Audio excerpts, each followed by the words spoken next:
So yun na nga guys, maghanap na tayo ng madadaanan natin. Kasi mga alaga kong mga aso guys, nandiyan sa dulo. Kasi panahin lang ang takbo-takbo eh. So gustong gusto talaga na magtakbo-takbo. Dito ba? Dito ba? O dito ba? Dito ba? I guess kunti na lang yung hollow blocks natin. Diba? Diba nung nakarang araw is sobrang marami ito. Ngayon yan na lang. Wala nang 1/4.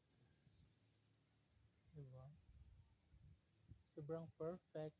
And punta tayo dito guys. Hello. White. White ko. Baby ko. White ko, baby ko. Saan ka galing dong? Ha?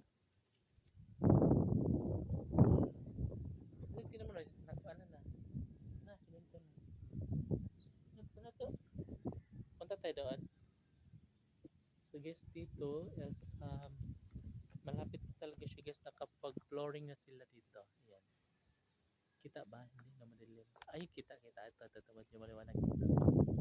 Di ba nakapag-flooring na siya? Dito is naglagay na sila ng mga bakal guys para mas magiging matibay paglagay ng flooring. Di ba?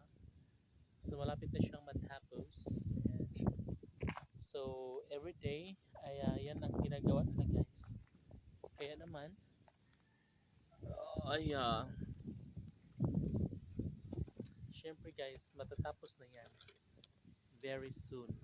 Diba? Wala, excited na nga no.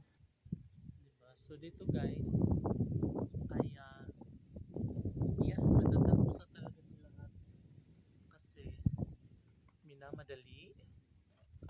Tapos talagang inaayos nila ang lahat dito guys para malipatan na ito agad-agad. So maraming salamat po sa lahat ng mga private groups na nagtulong-tulong para mabuo ang mga pabahay dito para mayroong masisilungan ang mga landslide survivors. Ayan.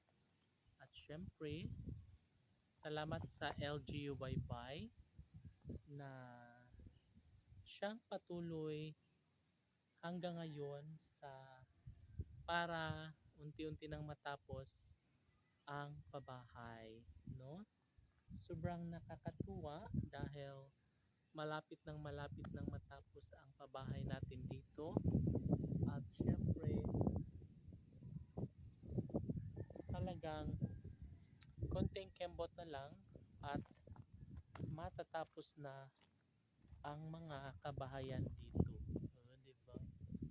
So sabi nga nila na talagang malaki ang posibilidad na matapos na ito agad-agad. So yun lang. See you on my next video.